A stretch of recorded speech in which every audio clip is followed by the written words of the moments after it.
Imagine a natural disaster that starts silently, miles beneath the ocean's surface, with no warning bells on land. What if the very vents that fuel life in the deep sea also hold the power to unleash devastating tsunamis on our coastlines? We're diving into an overlooked geological phenomenon that could rewrite our understanding of ocean hazards. Hey, friend, pull up a chair. Let's talk about something that's equal parts fascinating and terrifying. You've probably heard of tsunamis roaring in from massive earthquakes, like the ones that devastated Japan in 2011 or Indonesia in 2004. But what if I told you that deep under the sea, where sunlight never reaches, there are volcanic systems bubbling away that could kick off the same kind of chaos? We're talking about undersea volcanic vents, those mysterious hotspots on the ocean floor where Earth's inner heat meets the cold, crushing depths.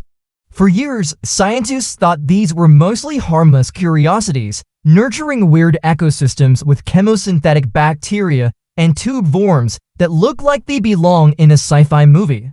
But recent eruptions have shown us they're not always so benign. They can stir up tsunamis in ways that catch even the experts off guard. First off, let's clear up what we mean by undersea volcanic vents. Often, people mix them up with hydrothermal vents, those chimney-like structures spewing superheated water loaded with minerals. Hydrothermal vents are like the ocean's hot springs, formed when seawater seeps into cracks in the seafloor, gets heated by magma below, and shoots back out at temperatures up to 400 degrees Celsius, that's 750 degrees Fahrenheit. They're tied to volcanic activity, but aren't volcanoes themselves. They don't erupt lava. Think of them as the exhaust pipes of the Earth's plumbing system. Submarine volcanoes, on the other hand, are the real deal actual volcanoes on the seafloor that can blow their tops, spewing lava, ash, and gas into the water. These make up about 75% of Earth's volcanic activity because most of the planet's crust is under the oceans, along mid-ocean ridges where tectonic plates pull apart. So when we say volcanic vents, we're really zooming in on these submarine beasts and their associated hydrothermal systems, but it's the eruptive ones that pack that tsunami punch. Now, you're probably wondering, how on earth does something exploding way down there send killer waves racing toward shore?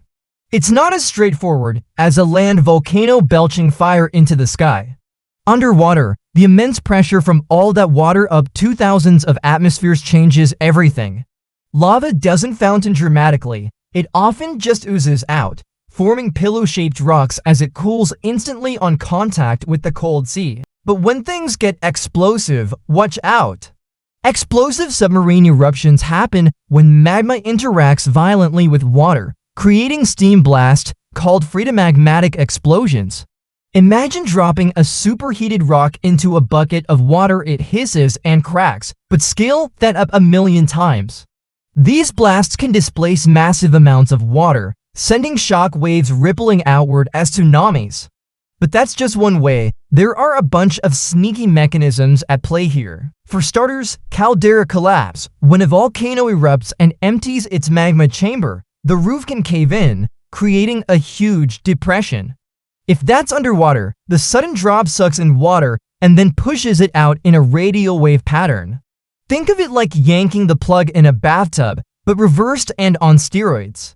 Then there are pyroclastic flows, those scorching mixtures of ash, gas, and rock fragments that race down the volcano's slopes. If they hit the water, they can generate waves by slamming into it or even boiling the surface. Submarine landslides are another biggie. Eruptions can destabilize the volcano's flanks, causing huge chunks of rock to slide into the depths, displacing water like a giant cannonball in a pool.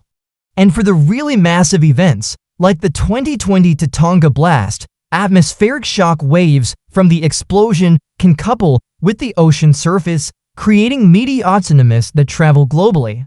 These aren't theoretical what-ifs. History is littered with examples that make your hair stand on end. Take the infamous Krakatoa eruption in 1883. This Indonesian volcano was partially above water, but its cataclysmic explosion and collapse sent tsunamis surging up to 40 meters, 130 feet high, wiping out coastal towns and killing over 36,000 people.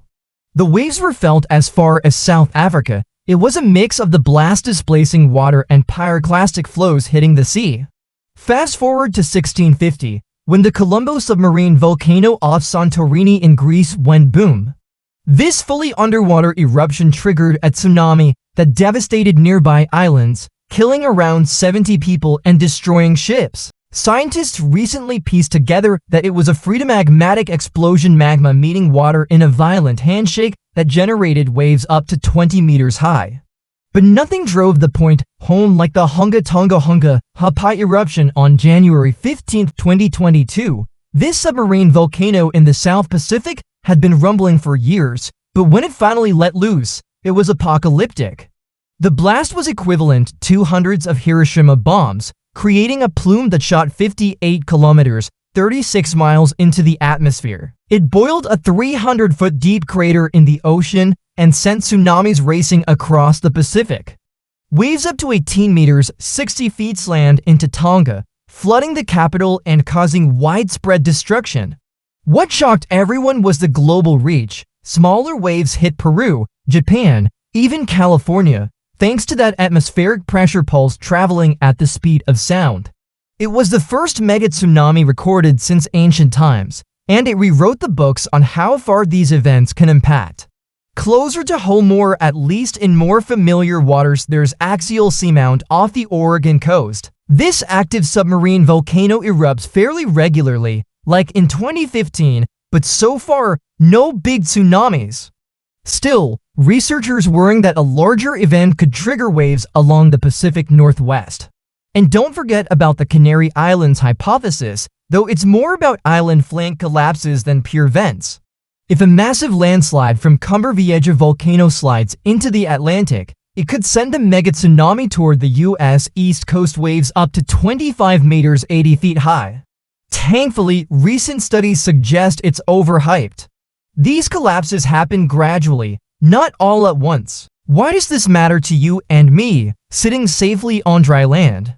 Well, coastal regions house billions of people, from bustling cities like Tokyo and Los Angeles to vulnerable island nations in the Pacific.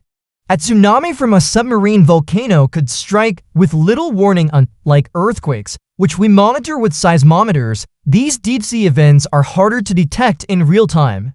The Tonga event showed us gaps in our systems. Warnings went out, but the unusual immediate tsunami aspect caught forecasters flat-footed. Imagine the economic hit: ports shut down, fisheries destroyed, tourism tanked, and ecologically? These vents support unique life forms that thrive on chemicals, not sunlight, but a big eruption could wipe out those oases while stirring up toxic metals into the food chain. The good news: science is catching up. Labs are running physical models of these eruptions, like injecting pressurized steam into water tanks to simulate blasts and measure the waves. They're figuring out thresholds. Small eruptions might just create local ripples, but hit a certain energy level, and boom, tsunami time. Numerical simulations help predict how waves propagate from different scenarios and monitoring. We're redeploying more ocean bottom seismometers and pressure sensors around hot spots like the Juan de Fuca Ridge or the Mariana Arc. There's even talk of volcanic tsunami warning systems that integrate satellite data for ash plumes and infrasound for atmospheric waves. But here's where it gets intriguing and a bit urgent. Climate change might be stirring the pot. Rising sea levels could alter pressures on submarine volcanoes, potentially making eruptions more explosive. Melting glaciers reduce weight on land volcanoes, but underwater? It's uncharted territory. Plus, with more people living by the sea, the stakes are higher. We need to rethink hazard maps, especially for places like Hawaii, where Kilauea and Loi lurk offshore. Friend, this isn't meant to scare you into moving to the mountains. It's a call to appreciate the wild, interconnected world we live in. These undersea vents remind us that Earth is alive, breathing fire from its depths, nurturing life in the darkest places while holding the power to reshape coasts. By understanding them, we can better prepare, maybe even turn potential disasters into stories of resilience. Next time you stare at the ocean, remember, Beneath that serene surface, giants are stirring. Let's keep our eyes open and our science sharp. What do you think? Ready to dive deeper into this?